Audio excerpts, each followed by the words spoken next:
kondisi seperti ini? Melihat atau menghadapi orang pingsan, refleks membuat kita panik. Biasanya, pertolongan pertama yang dilakukan yaitu menyiramnya dengan air, meneriaki, atau bahkan menamparnya seperti pada video ini. Namun sebenarnya tindakan tersebut salah besar, karena hal itu dapat menimbulkan trauma bagi pasien tersebut. Maka dari itu, kita perlu tahu langkah-langkah yang harus kita lakukan untuk pertolongan pertama. Tapi sebelum kita membahas langkah-langkahnya, yuk simak dulu apa itu bantuan hidup dasar.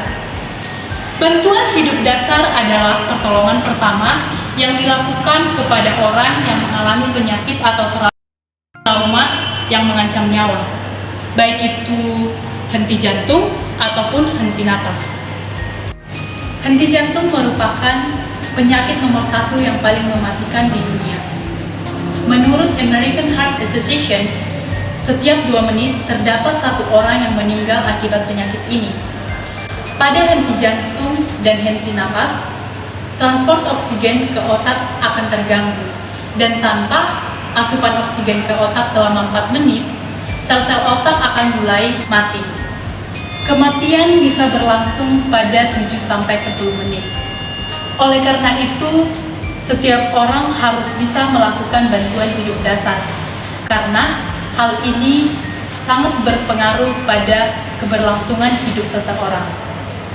Nah, pada video kali ini, kami akan membahas salah satu bantuan hidup dasar, yaitu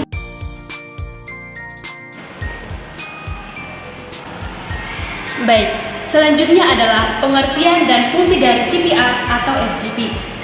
Resusitasi jantung paru atau RGP adalah metode untuk mengembalikan fungsi pernafasan dan sirkulasi pada pasien yang mengalami henti napas dan juga henti jantung, seperti kompresi dada dan pemberian napas buatan. Tindakan ini tidak hanya berlaku dalam ruang operasi, namun juga berlaku di luar, yaitu ketika ada kejadian seorang pasien atau seorang korban dalam keadaan gawat darurat. Gawat darurat seperti serangan jantung, tenggelam, kecelakaan, dan lainnya. Adapun fungsi dari RGP sendiri adalah untuk mempertahankan oksigenasi darurat ke jaringan tubuh, dapat berupa pemberian bantuan yaitu sirkulasi sistemik dan ventilasi. Selanjutnya yaitu penyebab dari henti jantung dan juga henti nafas. Yang pertama adalah henti jantung. Henti jantung adalah kegawat daruratan di saat sirkulasi darah mengalami perhentian secara mendadak dan ditandai dengan hilangnya tekanan darah arteri. Kemudian, hal ini disebabkan oleh penyakit kardiovaskuler dan juga karena adanya gangguan pada bagian paru-paru seperti gangguan pertukaran gas, kemudian gagal nafas yang sekunder, dan juga adanya efek toksisitas obat serta efek samping obat. Kemudian kita akan membahas yang kedua yaitu henti nafas.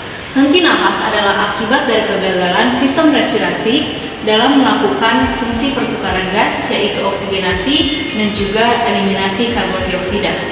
Hal ini disebabkan akibat adanya kelainan paru seperti pneumonia, sepsis, gagal jantung, dan juga karena kelainan neurologis. 3 hal yang perlu diperhatikan sebelum melakukan tindakan CPR.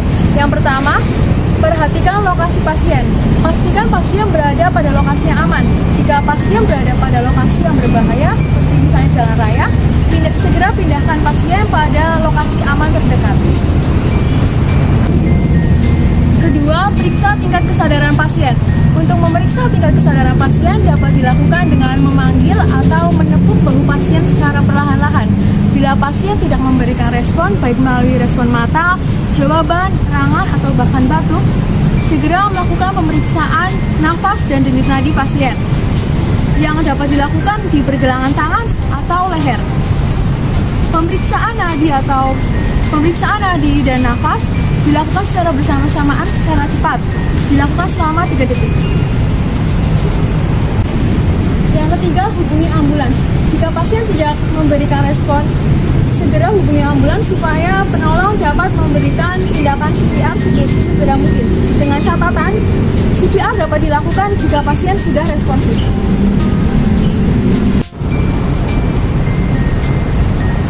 Ada beberapa tahapan untuk melakukan CPR.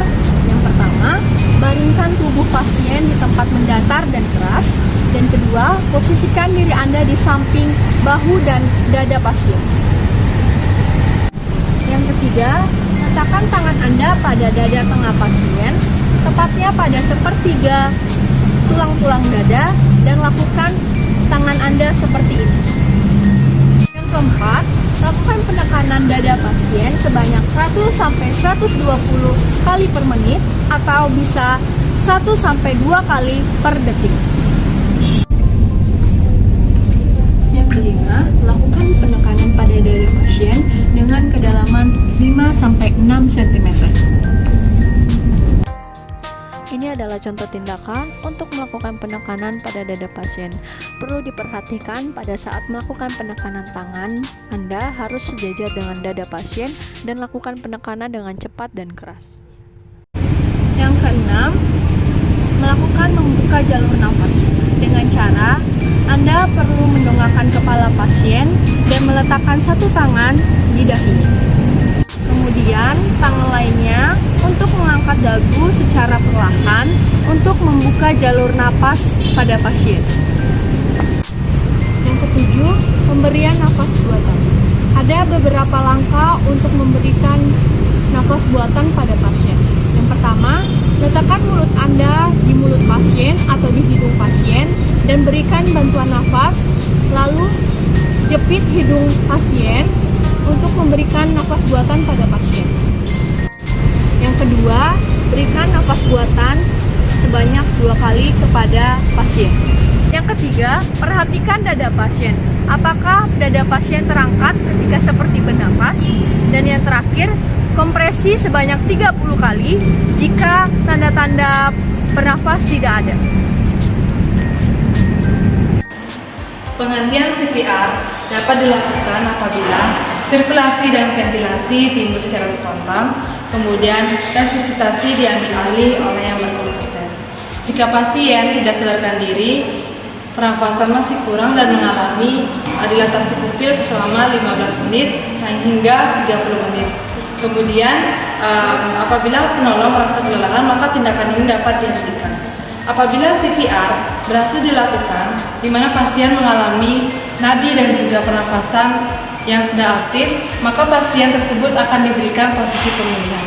Adapun posisi tersebut adalah salah satu tangan diletakkan di dagu pasien untuk tetap membiarkan mulut terbuka dan tangan lainnya dilipat untuk mencegah pasien terguling. Kemudian salah satu kaki dilipat untuk tetap menjaga tubuh pasien.